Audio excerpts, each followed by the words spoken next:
Originally this video was 7 NBA pairs who once hated each other, but now it's 6 because the video was just way too long. Hope you guys enjoy.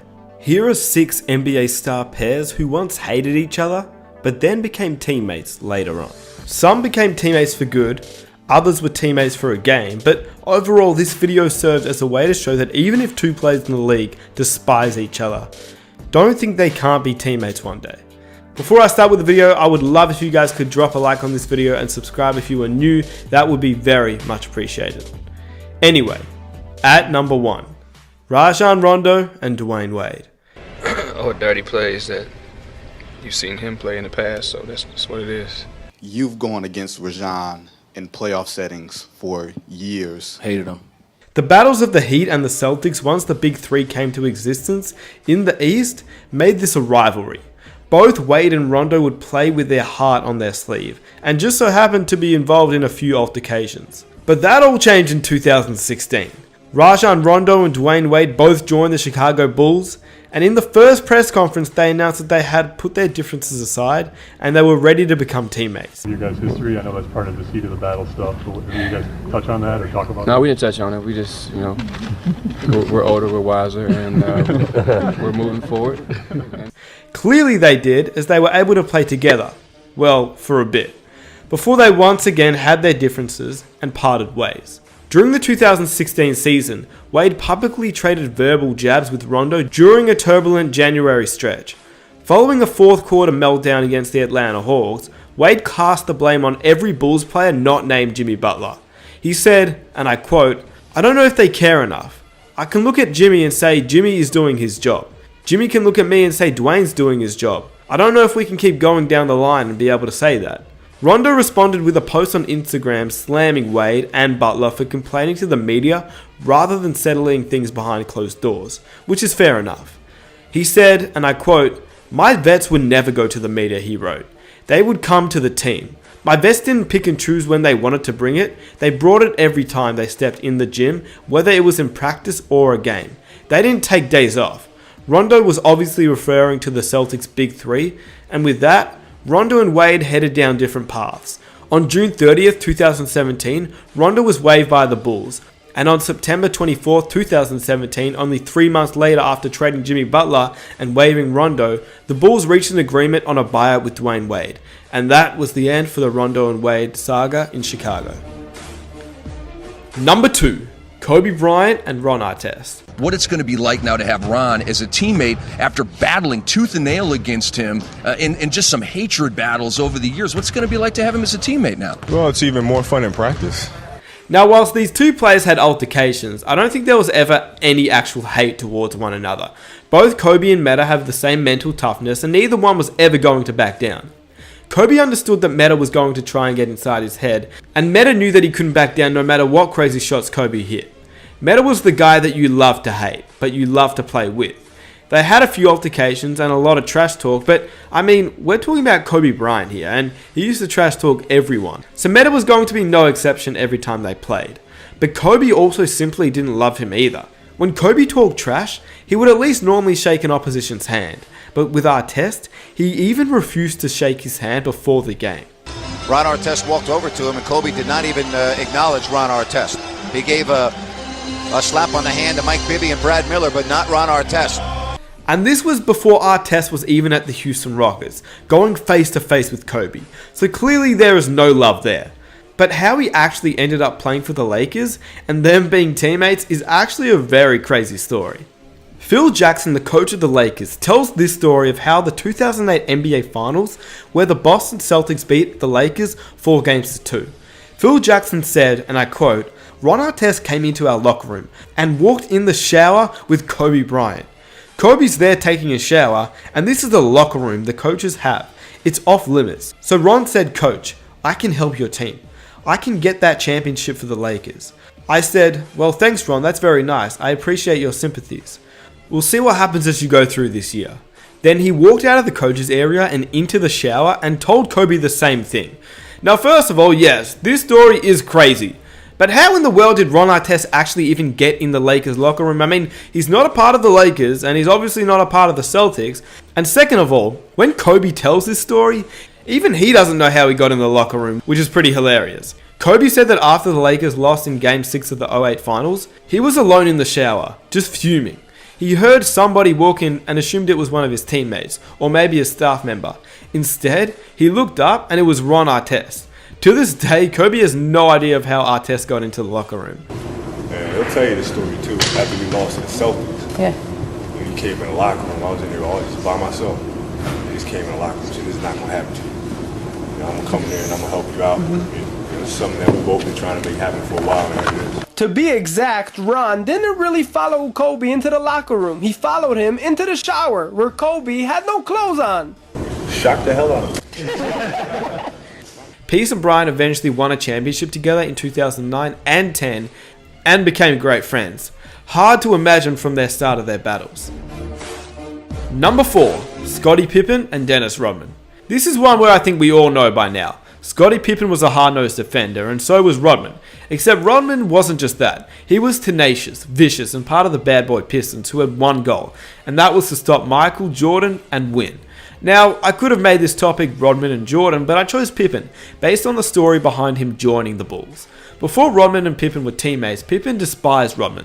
Yeah, Jordan didn't like him either, but he was mostly against Isaiah Thomas and Bill Laimbeer, who were the leaders of the Jordan Rules and the Bad Boy Pistons. Pippen's feud was with Dennis. According to Dennis Rodman, prior to joining the Chicago Bulls ahead of the 95-96 campaign, Phil Jackson asked him to apologize to Scottie as a personal favor. I'm over to Jerry Cross's house. Phil Jackson was there, Michael was there, Scottie was there. Phil Jackson got to the point, he said, "Dennis, the first thing I want you to do is go over and apologize to Scottie Pippen." I'm like, "What?" So I went outside and we talked for 5 minutes and stuff like that. And Scottie said, "It's okay. Everything is fine, man. Don't worry about it." Went back inside. Phil Jackson asked me, "Dennis, would you like to be a Chicago Bull?" I said, "I don't give a damn if I'm here or not." That was my answer. And then Phil Jackson said, "Congratulations, Chicago Bull." And that's how the deal got done. But in the end, the Zen Masters plan worked. They became teammates and they won 3 NBA championships with Rodman on the team. Number 5, LeBron James and Lance Stevenson. No, Lance just a little dirty, that's all. We all know this beef, but how did it really begin? LeBron was shooting a technical free throw. Lance was stirring the pot off the bench, putting his hands on his neck, and as we all know, the Reggie Miller choke sign as LeBron would miss. At this point, Lance had not even logged a single playoff minute and was not even close to coming into the game. But even from the sidelines, he was making the Heat and LeBron very annoyed. According to Danny Granger, he said this: "When I was in Indiana, and we had scuffles with the Miami Heat. Yeah, if you're only playing a few minutes a game, it's hard for you to go up and try to say something or, make waves.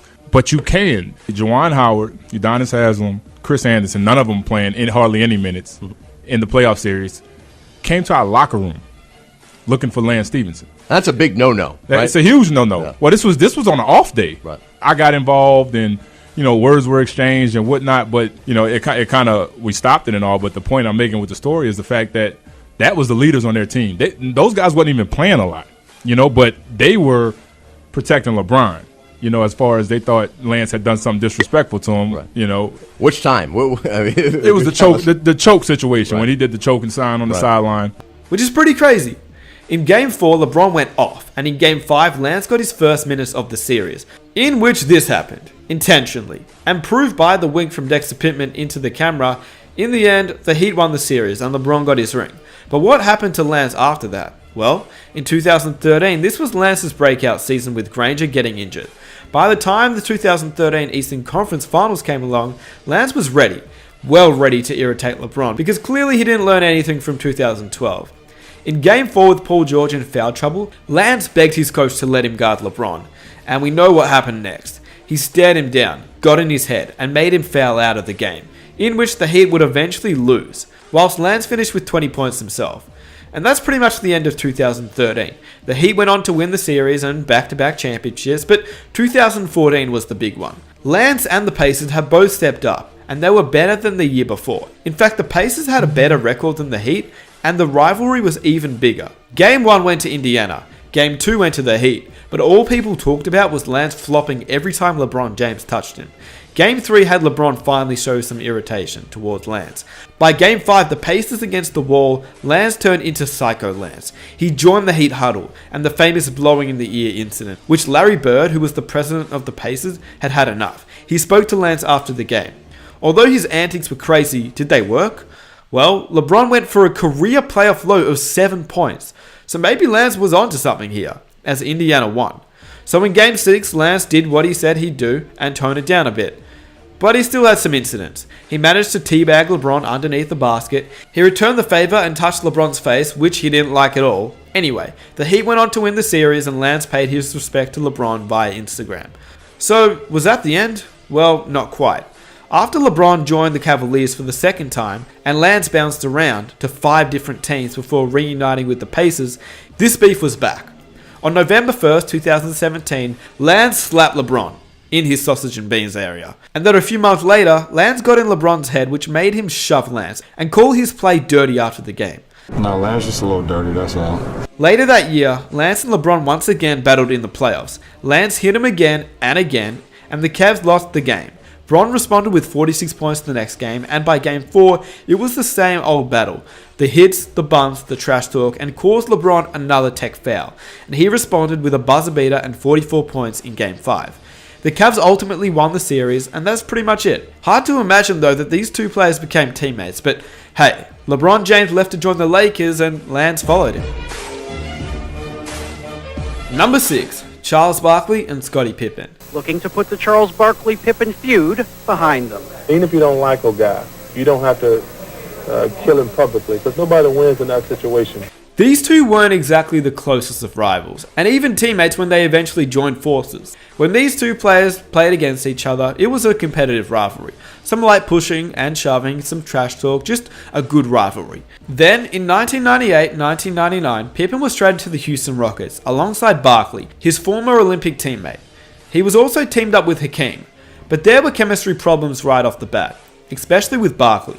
And in 1999, when Pippen left the Houston Big Three fail to go to the Portland Trail Blazers, the 6-time NBA champion said he wanted to get away from Barkley's selfish and sorry fat butt. I wouldn't get Charles Barkley an apology at gunpoint, so he could never expect an apology. If anything, he owed me an apology for coming and play with his sorry fat butt. He's a very selfish guy.